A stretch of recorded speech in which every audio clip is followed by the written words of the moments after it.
Now, answering your questions about the law and legal issues. This is Legal Break with attorney Gary Bruce. Hello there and welcome. Welcome, Gary. Good morning. Good to be here. Yes, glad to have you here. Thank you. Today, Gary, we have a viewer question. We're going to pull it up on the screen. Gary, I had a wreck. Someone pulled out in front of me, but they didn't get a ticket. Will this impact my case?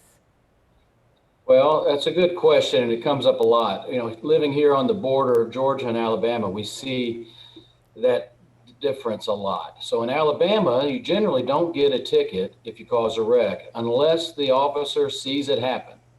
So in Georgia, as you may know, it doesn't take much to get a ticket. So a lot of times the officer will give a ticket in Georgia, just showing up on the scene later and say, well, you were following too close or you pulled out in front. We're going to ticket you for a violation. So that's one distinction. The second one that's come up is the private property. Generally, you don't get a ticket if the wreck happens on private property. So it's not going to determine anything there. I guess that's the viewer's question. Does it decide my case? And to that, I would say, no, it's one man's opinion, one woman's opinion, really, that it's not an adjudication of it. It's not much different than an adjuster telling you, hey, we're not going to pay because I don't think it was our guy's fault. That happens a lot too, but that doesn't determine anything. You still get to file a lawsuit, do discovery, talk to the other side, present your case to a fact finder, whether it's a judge or jury. So, you know, these tickets, you can fight them and they can be important. If somebody pleads guilty to them, well, that's an admission of guilt at some level. So it can be determinative, but it really doesn't determine everything. So I don't know. A couple other things to know about it.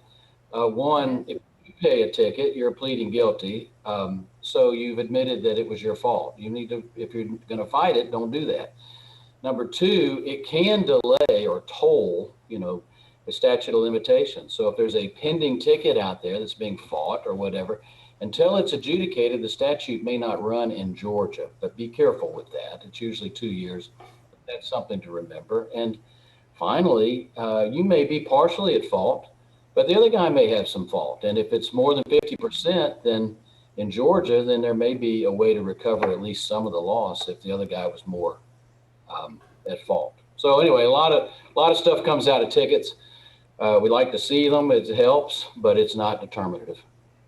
Interesting. It's interesting. I've learned something new today. Thank you for sharing all that. And folks, you can also email us legalbreak@wtvm.com. Thank you so much, Gary, and we'll see you on the very next Legal Break.